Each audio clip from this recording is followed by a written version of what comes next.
it's Robin, RsIslandCrafts, and welcome to my studio. Today I'm going to show you how to make a very simple sewing machine cover with just 2 pieces of fabric, some fusible fleece, and something to tie the sides with. We're going to have a quick and easy sewing machine cover. Not everyone is a quilter, but those who use a sewing machine might like to have a quick and easy way to cover it up, to protect it from the dust, from pet fur, and sticky little fingers that might like to touch everything they see. The style I'm showing today has the ties on the side. Basically, it's a placemat that ties on each side. It is also reversible and can be used as a sewing machine mat when it's not protecting your sewing machine. Now, our first step will be to figure out how big of a machine cover we need to make. So our first measurement is going to be over the top of the machine. I have one of these little flexible tape measures. If you don't have a tape measure, you can use a shoelace, a piece of ribbon, a long strip of fabric. You just don't want to stretch it out. I'll just take it over the top of my machine and I will put the 0 flat on my sewing table.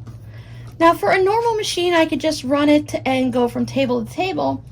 But this machine has these little bits that stick up across on the top. It's not smooth. This piece is about the same height as everyone else, so this is considered my highest point.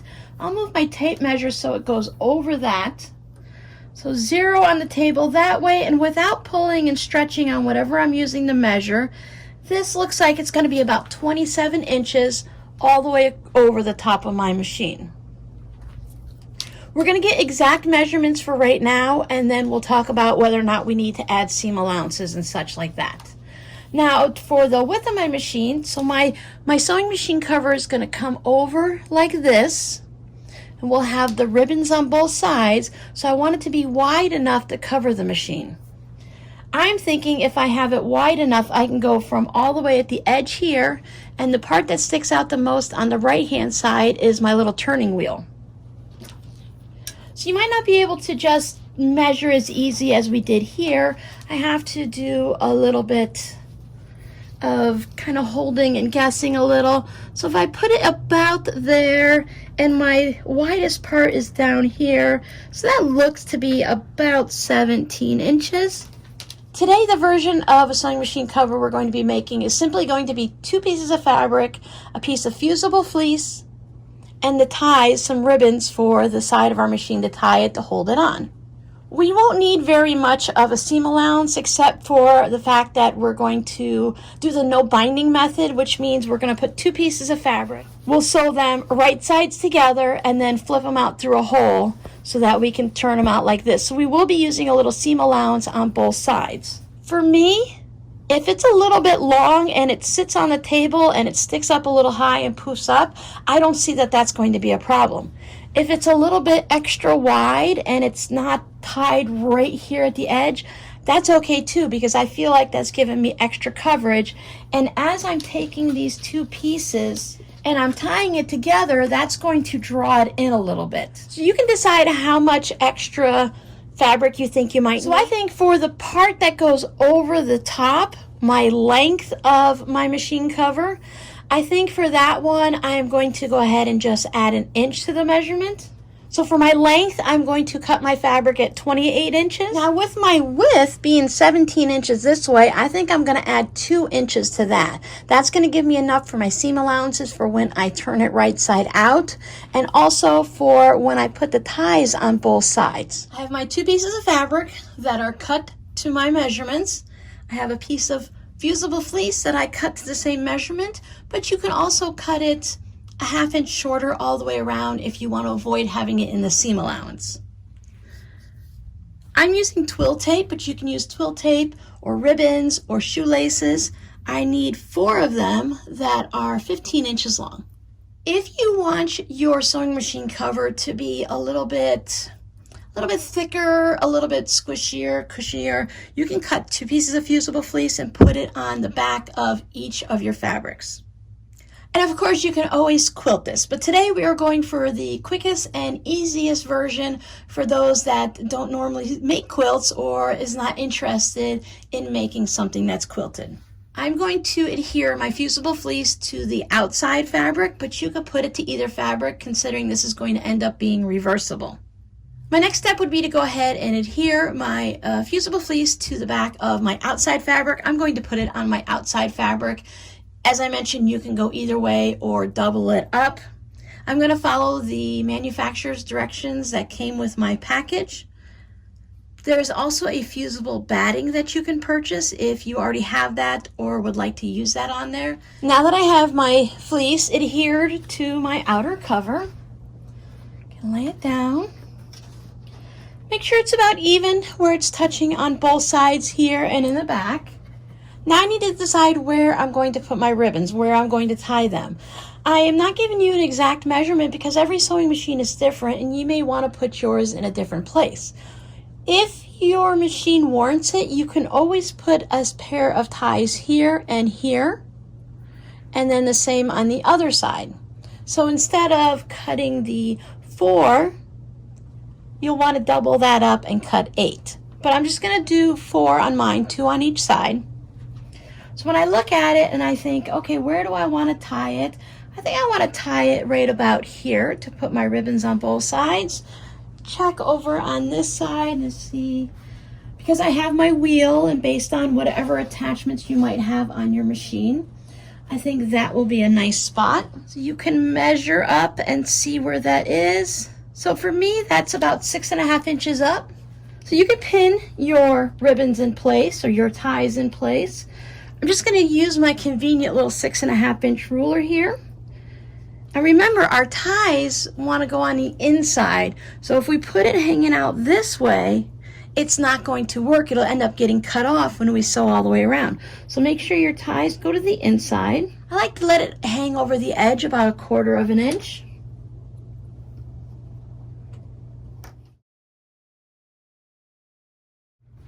Here we have all 4 of them in place. I like to take mine to the sewing machine and about 1/8 inch, somewhere within my seam allowance, to just go ahead and lightly stitch these into place, just to hold them there so I don't have to worry about having pins when I'm putting everything together, and it's less likely that I'm going to stab myself. But if you'd like, you can leave clips or pins or whatever you'd like to have in place. I just find it easier for me to go ahead and tack them down. After you've stitched your ties in, you can take it and double check to make sure everybody lines up nice and neat. Just fold your edges so they're even. Make sure your ties match up on both sides. And that's just a nice way to have that visual check to make sure it's going to be nice and even when it's sitting there, so everybody lines up nice and neat. Now these ties are going to get in the way while we're sewing. So you can overlap them and put a pin in it. Give them a gentle little tie together so they behave. With right sides up of either piece of fabric, but this one has the fusible fleece, I'm going to take my next fabric and put it right sides down. This style of a project works better if you're using non-directional fabric.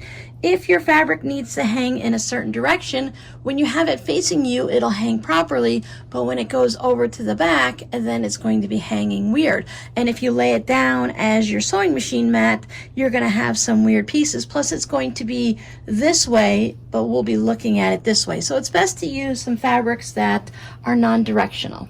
We're going to be doing a stitch all the way around to connect these two fabrics, but I want to leave an opening at one end or the other. You can leave it on the side if you'd like also, but I thought if we leave it on the end, then that part can go in the back and sit on the table, and if we have any little weird wobbles and it's not perfectly straight, it won't be noticeable. With a project like this, you can go ahead and leave it 2-3 inches, a nice wide opening. Put a couple pins in the market. I like to mark mine now with my Friction pen because I don't even pay attention to the pins or anything like that, so I'll leave myself a good size opening. You can even go 5-6 inches if you want. You just want to make sure you're staying away from the corners. Pin or clip all the way around. I'm going to use a 3/8 inch seam allowance. You can do a 1/4 inch if you'd like, but I find it's easiest just to have a little bit of a wider seam allowance. That way I don't have to try to be exactly perfect. If something happens and my fabrics shift or I didn't cut them quite straight or even or anything like that, that 3/8 of an inch seam allowance gives me that wiggle room. 2.0 stitch length. When you start out where one of your markings are here, back stitch, so that when we turn it right side out, it doesn't tear. We don't want to pop our stitches out. Not a crisis if it happens, it just makes it easier if we don't have to worry about it. And we'll stitch to the corner, and we'll continue to stitch all the way around, and when we come back to our marking or our pin, we'll back stitch again. There it is, stitched all the way around, and I have my opening for turning. But before I do that, I want to trim my corners down a bit. It's going to help reduce the bulk in the corners. So here I do my stitching all the way off the edge instead of just pivoting at the corners, so you can see where my stitches meet right there. And I want to make sure I'm a thread or two beyond that. I don't want to trim my corner down too close. You can go closer if you'd like. If you accidentally cut through your threads, just put it back underneath the sewing machine and make a new seam. Remember, I put my ties out about 1/4 of an inch or so past the edge. I'm not going to trim that because when I spin it back around and I go to do a top stitch all the way around, it's going to hold it nice and secure. Now, I did back stitch over my ties because that's going to be the most stressful area, because we're going to be pulling on that and tying it, and it just gives a little bit extra stress to it. The rest of it's just going to lay over the machine. Put your hand in, and we're going to go in between the two fabrics. This is all fused, so it'd be hard to go through there anyways. Grab the corners on the bottom and just gently pull through. If we didn't back stitch right here, this is where we could pop some of the seam. You might hear a tearing or ripping sound. If that happens, you can either put it back underneath the machine, or we'll just trim up the threads, and when we turn everything around and top stitch around, you'll just have a bigger hole, bigger opening to close up. So you don't want to force anything through too hard, but you don't have to be super gentle with it. All the way down, bring all of our corners out to make sure everybody is looking nice.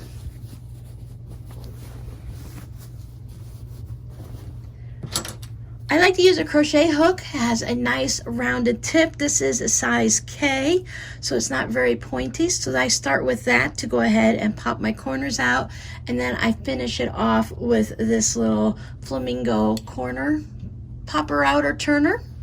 I don't know the official name. I call it something different all the time.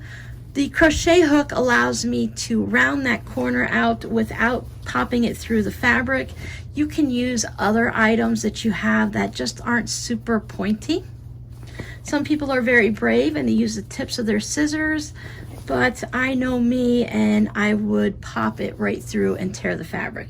If you pop whatever you're using to turn your corners out and poke them out, you'll have to turn it back the wrong side out again and sew it up so that you are having a larger seam allowance, so those holes aren't going to be visible.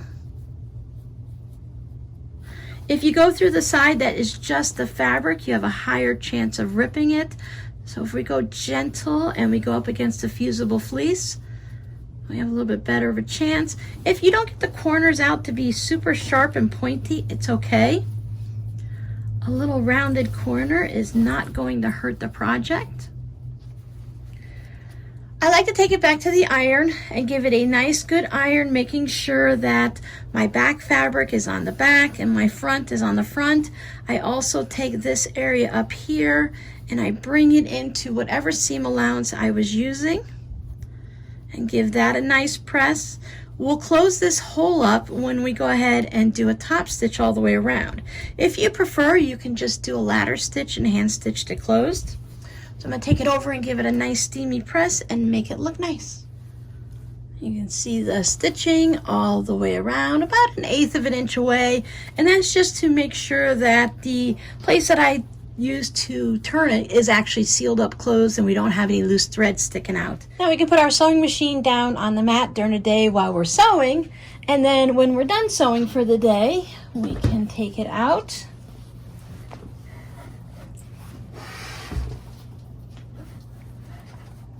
Tie our little ribbons here.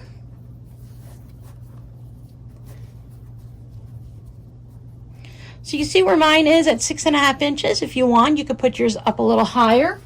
Tie the other side.